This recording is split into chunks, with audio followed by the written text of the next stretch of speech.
Hello, everybody, and welcome to episode 6 of Empire of the Full Moon. I'm Mike Cadaver. This episode was brought to you because I was scrolling through Facebook or Twitter or one of those things, and I saw a screenshot of this movie, and I'm like, oh my gosh, I completely forgot about this movie.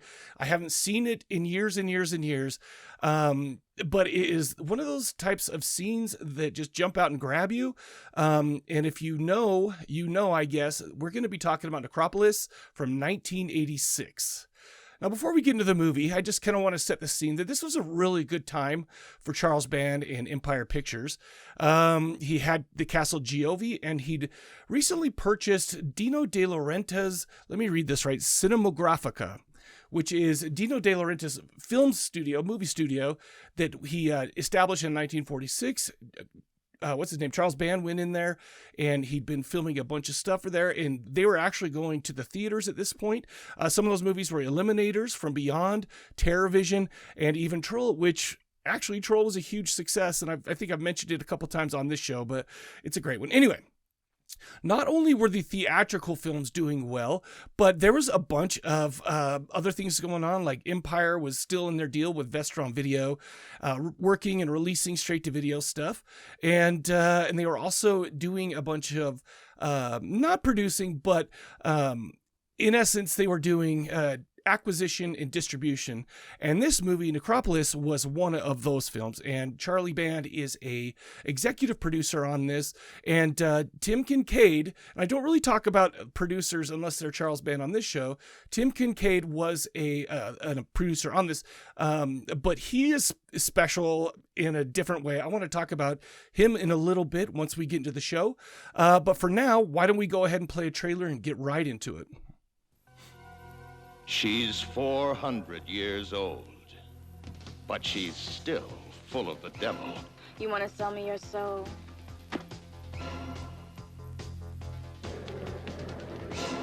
She's about to fulfill an ancient curse. You will never kill me. I will walk this land again and seek my revenge. She lives beneath the streets with the undead. Move and show yourselves! And only she can control their evil powers.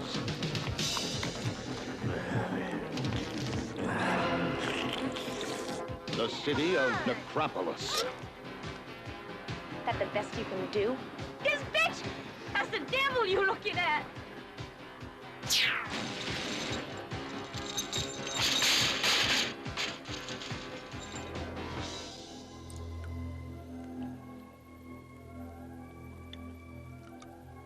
Kill the invaders!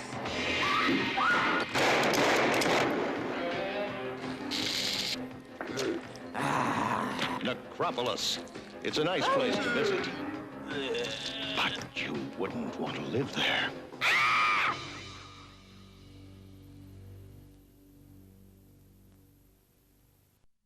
All right, everybody, you just saw the trailer for Necropolis from 1986. IMDb currently has it at a 3.8, which is, I mean, most of the movies that we've done on this show, well, I guess that I've done on this show, are right around in that ballpark. But I'll tell you what, this one I feel like, just for at least one scene, and like I said, I keep mentioning it, I'll talk about it in a minute, this deserves higher. Okay, this was directed and written by a guy named Bruce Hickey. He only had 5 credits writing and 5 credits directing on IMDb. Not shockingly enough, they were all the same movies, but this is the only thing I've heard from him. This starred Leanne Baker as Eva, Jackie Fitz as Dawn, Michael Conti as Billy, William K. Reed as Reverend Henry James, Paul Rubin as Denny Baker, Andrew Basile as Tony and the Preacher, and a bunch of other people. So let's get right into the plot. The year is 1866. Eva, a satanic witch, abducts Dawn during her wedding ceremony. You see, Eva wants to sacrifice Dawn in a satanic ritual, and if it weren't for the former slave Henry figuring out what's going on and stopping the whole thing, and even banishing Eva to hell, she would have been successful. However, like any other witch of the time, Eva vows to return for her revenge, now in present day, well, which is 1986, and looking back, if you were to make a film about 1986 now, which there are very many in TV show stuff like that, this is a period piece all the way through and through because the 80s look so much different than today does. Anyway, I digress. It's New York City. Eva returns as a tall, slender punk rock woman resembling Ludmila Drago, Ivan Drago's wife from Rocky IV. She's out to seduce men, women, and whatever else is available with the express intent to obtain the devil's ring and claim souls and enact her revenge. With every death she causes, she comes closer to finally enacting the sacrifice that was interrupted 300 years before. Will Eva be successful in her mission? What do our heroes have to do with this reincarnated witch, and what will be their fate? Have you ever wondered what it would look like for a woman to spontaneously develop 4 extra breasts? We'll find out by watching Necropolis from 1986. There you have it, folks. That is the scene I'm talking about. And if you've seen this movie, that's the one you remember. Because outside of that, the story itself doesn't really have that much to offer. But I'll tell you what, the look and feel of this is excellent. So this is a very low budget film. And so on my podcast, the Corpse Cast, if you go to corpsecollective.com, you can go look at that and check that out if you like. Basically, we just talked about another witch movie, which was The Witch from 2015. We talked about how Robert Eggers was so meticulous in the way he put this together, and the fact that he went through and made sure every last detail was true of the time. It took place in, I can't remember, maybe the 15th, 16th century. And he did that, and it came out looking great. Well, this witch movie does none of that stuff. I mean, it only really has one scene in the beginning that is back in the old days, but I'll tell you what, it is crazy. And they have leotards, apparently. Anyways, I digress. Like I said, it's a super low budget movie. We can love different kinds of movies for different kinds of reasons. Anyways, but it makes sense that this was actually an acquisition from Empire Pictures because, let's just say, the first scene in 1986, it's from that area, from that, I guess, beach, or like, I don't know if you would call it a beach, but from the side of the river in New Jersey, looking over into New York. And I swear that is the exact same spot that some of Troma's, now I just forget the name, The Toxic Avenger was filmed. And this also has a lot of like sleazy New York. I'm not sure where it was filmed, but you have your sleazy punks, you have the big hair, you have the cityscape, and I mean, mostly probably in the shots that set up the scene. But anyway, long story short, this looks more like maybe a Frank Henenlotter or a Troma film than it does a Full Moon feature. And I guess I have to put that there. I mean, with the hookers and the way they acted on the street corners, stuff like that. It's super fun. We all like Troma films and we all love Frank Henenlotter films, but you can tell that this is maybe not what Charles Band's known for, this kind of stuff. Anyway, for some reason, I really enjoyed the characters in this movie. The actors who played those characters, from Michael Conti, the genuine and caring pastor who the way he carries himself and the way he speaks, it like really feels like he cares about these people. And for such a low budget thing, he did a great job.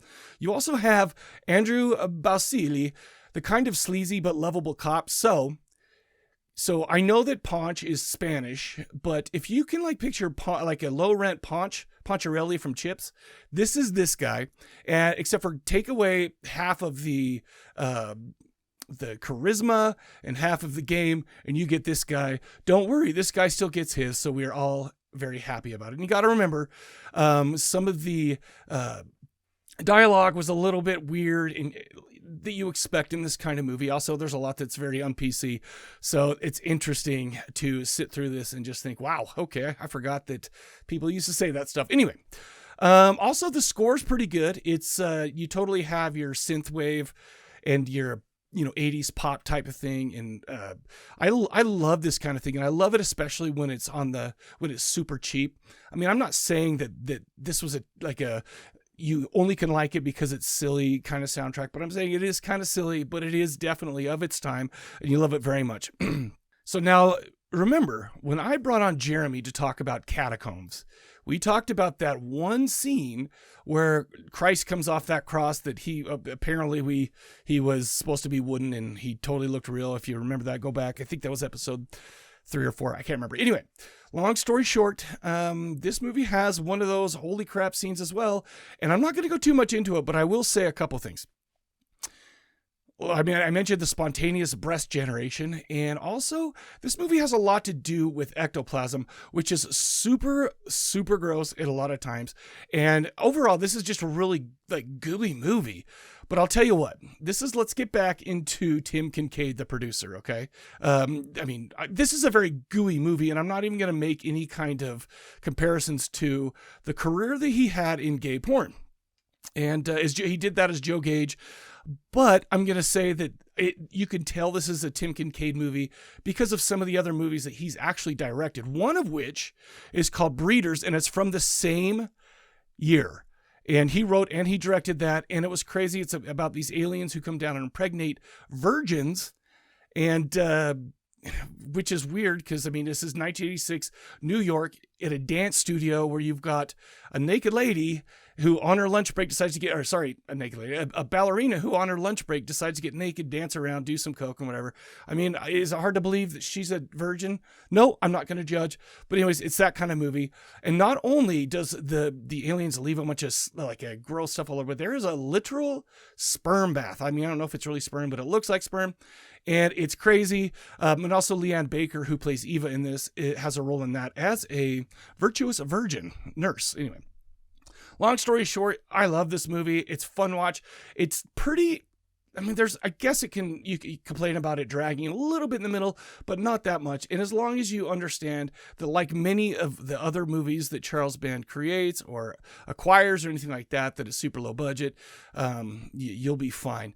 The only release that I really could see on this was Full Moon's Grindhouse Pictures, and it's only I can't find it on Blu-ray. It's only on DVD.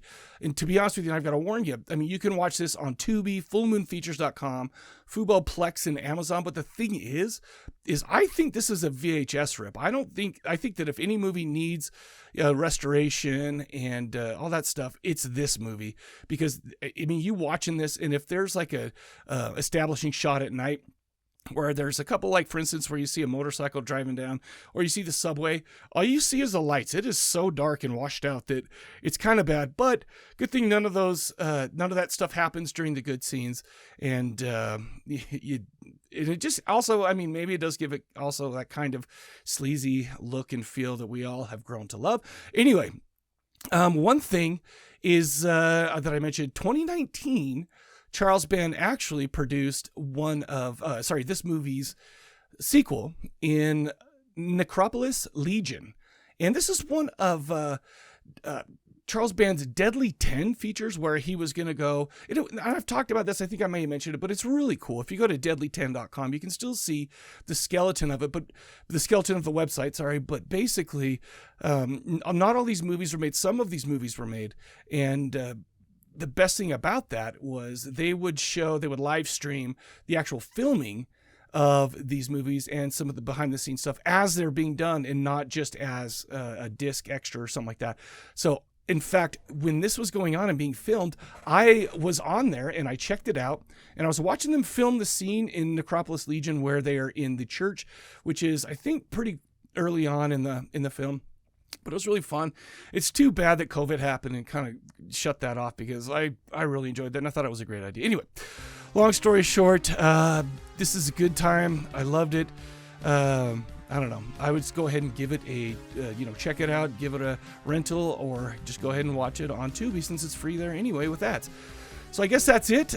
Please go check out corpsecollective.com. Got a few other projects going on there if you like horror trivia, or if you like my audio podcast, go check it out there. But other than that, for me here, I'll catch you guys later.